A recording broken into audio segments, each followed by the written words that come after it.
Hey guys, Kevin here with eTrailer, and today I'm going to be showing you how to install the NOCO AC Port Plug with extension cord here on our enclosed trailer.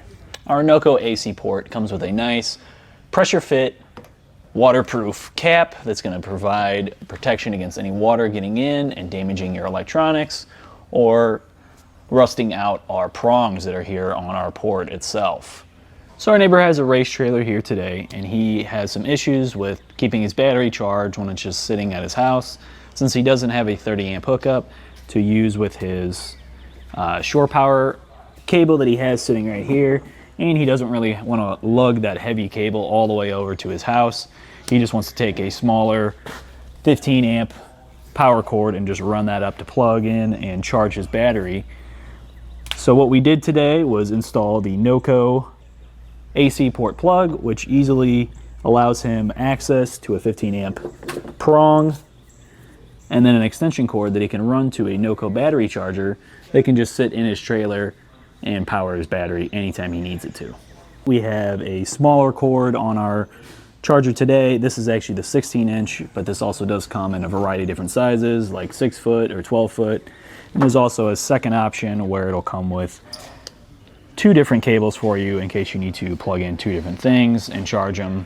This is really good for some of your smaller campers. Maybe you have a enclosed trailer that you're turning into a camper so you can take out on the road with you with a smaller car and you just need to get some extra power.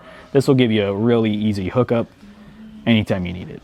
Because this is all an enclosed wire, there's no hard wiring that you're going to need to do. You're not going to need any wire cutters or strippers or anything like that. It's a simple plug-in operation. It's also going to come with the 3 screws that you need. So the only thing you're really going to need to complete this installation is just a hole saw to get through whatever kind of wall that you're going to be cutting through, and then just a Phillips head bit for your screw gun to actually mount the port. So placement of our port is going to be super important here, just because we're going to be running this up to a battery charger just so that we can maintain our battery while the trailer's sitting during the week when our neighbor's not using it. So I'm thinking right around here is going to be pretty good.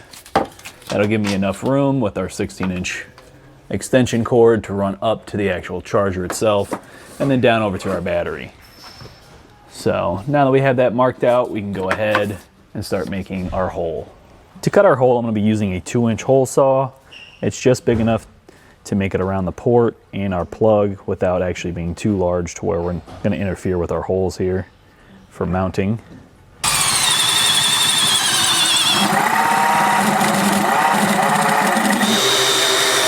Punch through on our other side, and now I'm going to come back through with my pilot hole and line it up and punch through from this side just so we have a cleaner cut on our metal here.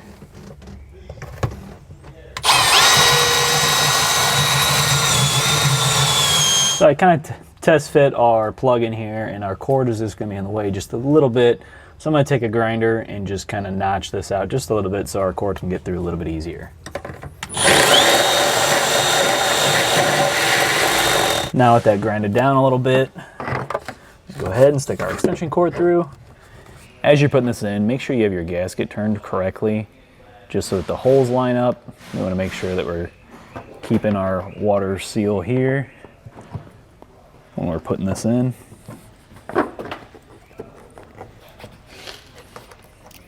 And we can go ahead. Your 3 screws that come with your kit are going to be Phillips head. And we can start shooting those in.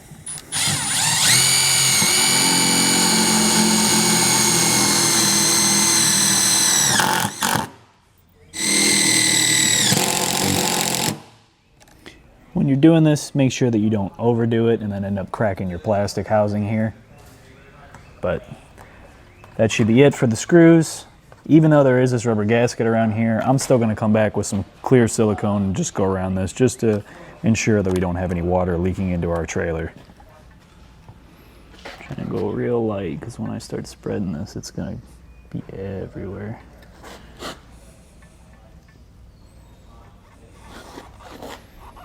So I already have an extension cord running up to the outside of our port. I'm going to plug in our battery charger. And then we can run this down to our battery. As you can see, it just kicked on. We have power going to it, so we know our port's working. And I can run this down to our battery. And we can start getting a charge going. As you can see, we're displaying red and it's flashing, which means it's charging our battery right now.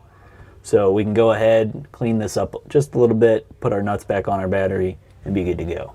Well, I think that about does it for today's installation of the NOCO AC Port Plug with extension cord. My name's Kevin. Thanks for watching.